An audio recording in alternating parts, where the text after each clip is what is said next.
গণেশ ভাই, এবার জমিতে কি লাগাবে তুমি? কি আর লাগাবো ভাই, ভাবছি এবার ধান লাগাবো। এই জমিতে ধান খুব ভালো হয়। সবাই ধান চাষ করছে। ধানের ভালো ফলন হলেও ধানের দাম পাওয়া যাবে না ভাই। তাহলে কি করব তুমি বলো?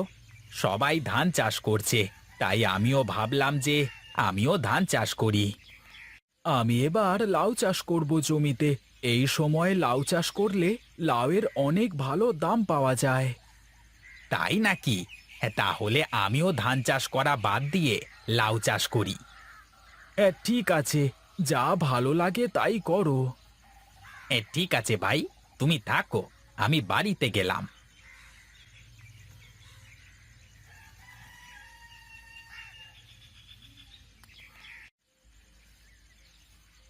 গিন্নি, বলি ও গিন্নি, কোথায় গো তুমি?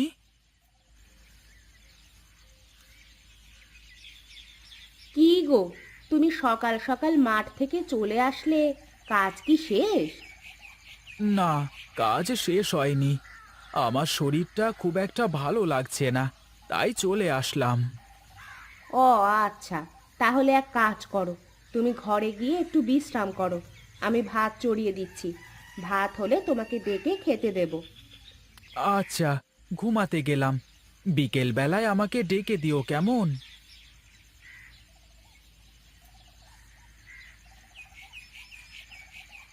ওহ বাবা রে, এ কি গরম! এই গরমের মধ্যে কি রান্না করা যায় নাকি? যাই, আমি থালা বাসনগুলো ধুয়ে নিয়ে আসি।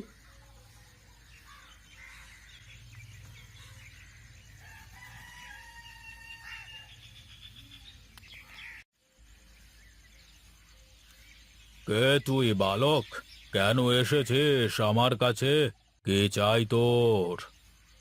আমি আপনার শিষ্যতা গ্রহণ করতে চাই সাধু বাবা।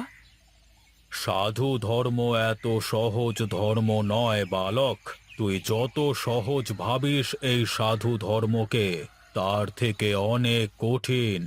সাধু ধর্মের অনেক নিয়ম কানুন আছে। তুই কি মানতে পারবি এইসব নিয়ম কানুন? হ্যাঁ বাবা, আপনি যেভাবে বলবেন আমি ঠিক সেভাবে চলবো। আপনার কথার বাইরে এক চুলও নড়ব না।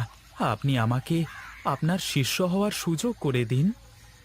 বেশ, আমি তোকে আমার শিষ্য বানাতে পারি, কিন্তু তোকে আমার কাছে প্রতিজ্ঞা করতে হবে যে তুই আমার কথা মতো চলবি।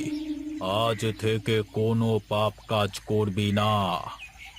ঠিক আছে সাধু বাবা, আমি আপনাকে কথা দিলাম, আজ থেকে আমি কোনো পাপ কাজ করব না। আপনার কথা মতোই চলবো। তোকে আজ থেকে সমস্ত প্রকার সংসারের মায়া ত্যাগ করতে হবে। নারী সঙ্গ জীবনের মতো ত্যাগ করতে হবে। ঠিক আছে, আপনি যেমনটা বলবেন আমি আজ থেকে তেমনটাই করব।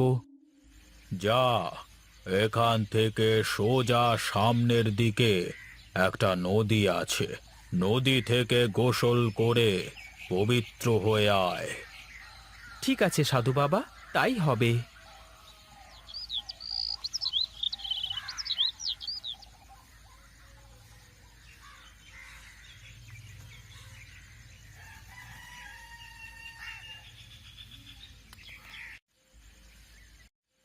সাধু বাবা, আপনার কথা মতো আমি নদী থেকে গোসল করে পবিত্র হয়ে এসেছি।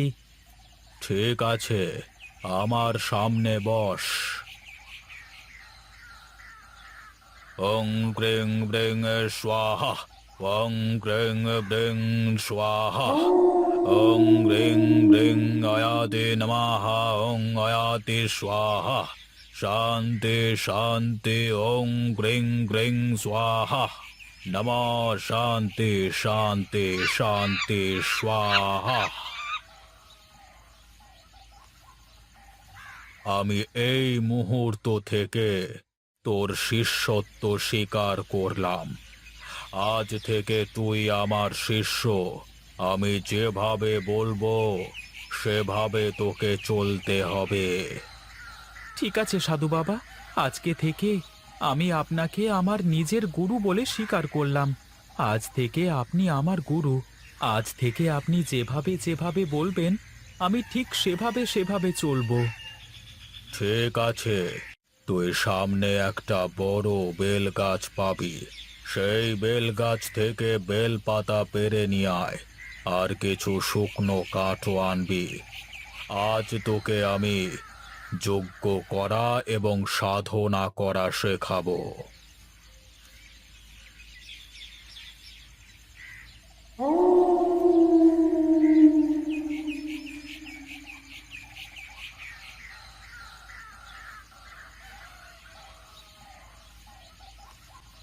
এই নিন সাধু বাবা, বেল পাতা আর বেল কাঠ। ওই দেখ, তোর পাশে দুটো পাথর রাখা আছে। এই পাথর ঘষে বেল কাঠে আগুন জ্বালা।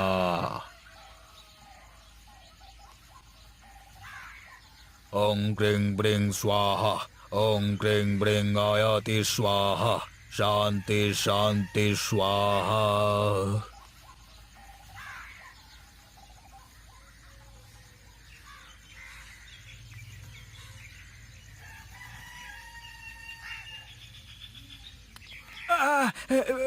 ওরে বাবা! কি গো, কি হয়েছে তোমার? তুমি চিৎকার করলে কেন? সুজয়, সুজয় আমাদের ছাড়বে না। সুজয় আমাদের মেরে ফেলবে। তুমি কি সব বলছো? আমি তো কিছুই বুঝতে পারছি না। কি সুজয়? সুজয় কেন আমাদের মেরে ফেলবে? যে ভয়ের জন্য তোমাকে নিয়ে আমি এত দূরে এসে বসবাস করছি, সেই ভয়টাই আমাকে পিছু ছাড়ছে না। আমরা দূরে এসে বাস করছি, মানে আমরা তো এখানেই থাকি। কি হয়েছে বলো তো তোমার? তুমি কি সব বলছো? আজ সময় এসে গেছে তোমাকে সব সত্যি খুলে বলবার। আমি এতদিন যে ঘটনা তোমার কাছে লুকিয়ে রেখেছিলাম সব বলবো তোমাকে। তুমি শোনো আমার কথা। আজ থেকে কয়েক বছর আগে আমরা কমলাপুর গ্রামে বসবাস করতাম। কমলাপুর গ্রামের সুজয় আর আমার মধ্যে খুব ভালো বন্ধুত্ব ছিল। একদিন আমি আর সুজয় একজনকার বাড়িতে দাওয়াত খেতে যাই। হঠাৎ আমাদের দুজনের মধ্যে কথা কাটাকাটি সৃষ্টি হয়, আর কথা কাটাকাটির এক পর্যায়ে মারামারির রূপ নেয়। সুজয়ের বউ আমাদের মারামারি দেখে সে আমাদের ঠেকাতে আসে। আমি রাগের মাথায় সুজয়ের বউকে ধাক্কা দিই। সুজয়ের বউ পড়ে গিয়ে চোখের দৃষ্টি হারায়। সুজয়ের বউ তার অন্ধত্ব স্বীকার করতে না পেরে গলায় দড়ি দিয়ে আত্মহত্যা করে। তারপর থেকে সুজয় আমাকে মারবার জন্য সব জায়গায় খুঁজে বেড়াতে থাকে। রায়পুর আমার বাড়িতে এসে আমাকে না পেয়ে তোমার মাথায় আঘাত করে চলে যায়। সেদিন থেকে তুমি তোমার সব স্মৃতিশক্তি হারিয়ে ফেলো, আর আমি তোমাকে নিয়ে এখানে এসে বসবাস করতে শুরু করি। কিন্তু তুমি এতদিন আমাকে এই সব কথা বলনি কেন? তোমাকে বললে তুমি খামোকা চিন্তা করতে, তাই আমি তোমাকে এতদিন এসব কথা বলিনি। কিন্তু আজ আমি স্বপ্ন দেখেছি সুজয় সন্ন্যাস ধর্ম গ্রহণ করে শক্তিশালী হয়ে গেছে অনেক, আর সে আমাদের ঘরে আগুন লাগিয়ে আমাদের মেরে ফেলবে। আজ থেকে সাবধানে থেকো গিন্নি। আচ্ছা, তুমি কোনো চিন্তা করো না আমাকে নিয়ে। আমি আজ থেকে সাবধানে থাকবো। ঠিক আছে সুজয়, সারা রাত যজ্ঞ করবি, তাহলে তুই অনেক শক্তি লাভ করতে পারবি। কিন্তু মনে রাখিস, পূর্ণাঙ্গ ভক্তি দিয়ে যজ্ঞ না করলে তুই কোনো দিনই তোর অলৌকিক ক্ষমতা লাভ করতে পারবি না। আমি গ্রামের মধ্যে যাচ্ছি। ঠিক আছে, আপনি কোনো চিন্তা করবেন না। আমি আপনাকে কথা দিলাম, আপনি এসে দেখবেন আমি দিব্য শক্তি লাভ করেছি। আমি সব সময় আমার পূর্ণাঙ্গ মনোযোগ দিয়ে ধ্যান সাধনায় লিপ্ত থাকব। হ্যাঁ, আমি ঈশ্বরের কাছে সেই প্রার্থনাই করি যেন তুই আস্ত দিব্য শক্তি লাভ করিস। আজ পূর্ণ চন্দ্রের এই রাত প্রতি বছর একবারই আসে। রাতে নিজের দিব্য শক্তি লাভ করা খুব ভালো ব্যাপার। আমি চললাম।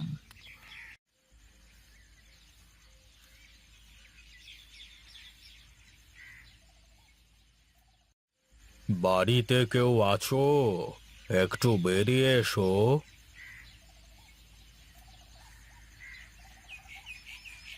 কে বাবা আপনি? আমি এক ভিক্ষুক। আজ 3 দিন ধরে কিছুই খাইনি। আমাকে খেতে দেবে মা? হ্যাঁ, আপনি বসুন, আমি আপনাকে খেতে দিচ্ছি।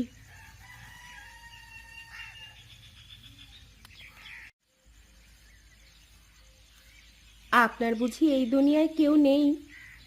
কে বলেছে দুনিয়ায় আমার কেউ নেই? এই পুরো জগৎ সংসারই তো আমার। আপনার যখনই ক্ষুধা লাগবে তখনই আপনি আমার বাড়িতে এসে খেয়ে যাবেন। তুই অনেক ভালো রে মা। সৃষ্টিকর্তা তোর মঙ্গল করুক। আমার খাওয়া শেষ, এখন আমি আসি। আপনি একটু দাঁড়ান, আমি আসছি।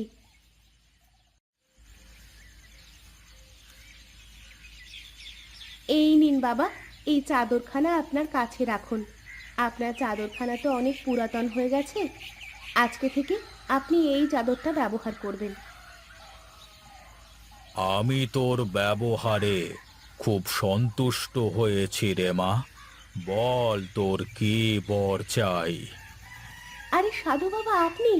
লোকমুখে অনেক শুনেছি আপনার কথা, আজ আপনাকে দু চোখে দেখার সৌভাগ্য হলো আমার। আমাকে সবাই দেখতে পারে না, শুধু তোর মতো সৎ মানুষেরাই আমার দেখা পায়। বল তুই কি বর চাস? আমার তো তেমন কিছু চাওয়ার নেই, কিন্তু আমার স্বামী আমাকে বলেছে আমাদের জীবন নাকি খুব সংকটে, যদি পারেন তাহলে আমাদের রক্ষা করুন। ঠিক আছে, তুই কোনো বিপদে পড়লে আমাকে স্মরণ করবি। আমি সাথে সাথে তোর সামনে হাজির হব। আমি এখন চলি, কেমন? ঠিক আছে সাধু বাবা, আসুন তাহলে।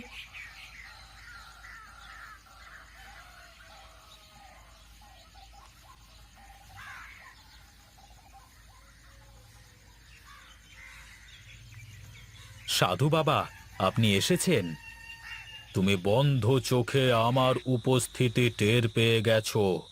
তার মানে তুমি তোমার দিব্য শক্তি লাভ করেছো। হ্যাঁ, আমি আমার দিব্য শক্তি লাভ করেছি। দেখুন সাধু বাবা, আমি আপনার রূপ নিয়েছি। আমার একটা জরুরি কাজ আছে, আমাকে যাওয়ার আদেশ দিন সাধু বাবা। ঠিক আছে যাও, কিন্তু যেখানেই যাবে তোমার করা ওয়াদা আর আমার দেওয়া শিক্ষা যেন মনে থাকে। ঠিক আছে সাধু বাবা, তাই হবে।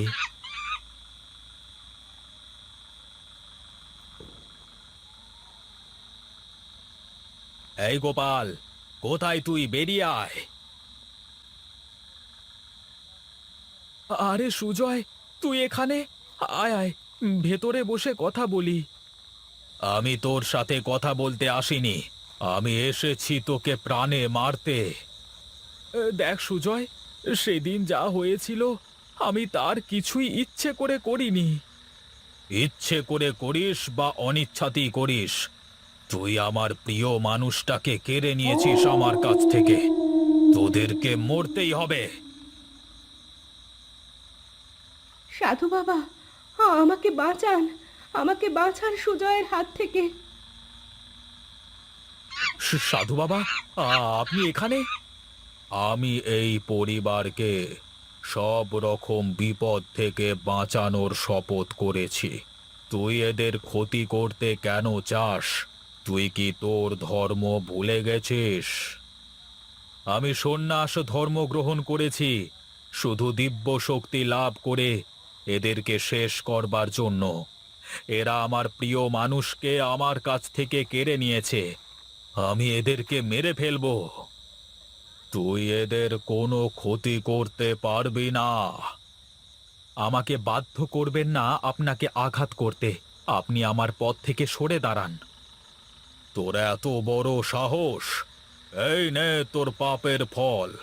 আমি বড় হয়ে আমার শিষ্যকে অভিশাপ দিলাম। আমার শিষ্য যেন তার সব শক্তি হারিয়ে অন্ধ হয়ে যায়। আরে, এ কি? আমি কিছুই দেখতে পাচ্ছি না কেন? তুই আর কোনোদিন পৃথিবীর আলো দেখতে পারবি না। না থাকবে তোর কোনো দিব্য শক্তি। সাধু বাবা, দয়া করে আপনি এমন করবেন না। আপনি ওর সব শক্তি ফিরিয়ে দিন।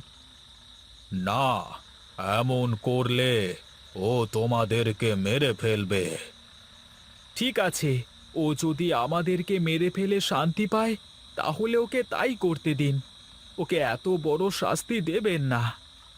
হ্যাঁ সাধু বাবা, আপনি তাই করুন। আমার স্বামীর ইচ্ছেতেই হোক বা অনিচ্ছেতেই হোক, সুজয় তার আপন মানুষ হারিয়েছে। আমরা চাই না এখন আমাদের জন্য ও সারা জীবন অন্ধ হয়ে থাক। এটাই আমার ইচ্ছে।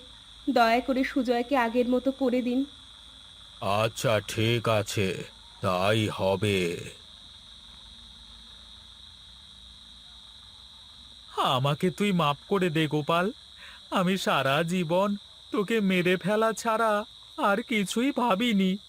তুই আজ আমাকে নতুন জীবন দিয়েছিস। আমি তোদেরকে কথা দিলাম, সারা জীবন আমি ছায়ার মতো তোদের পাশে থেকে তোদেরকে রক্ষা করে যাব। আমাকে তুই মাফ করে দে।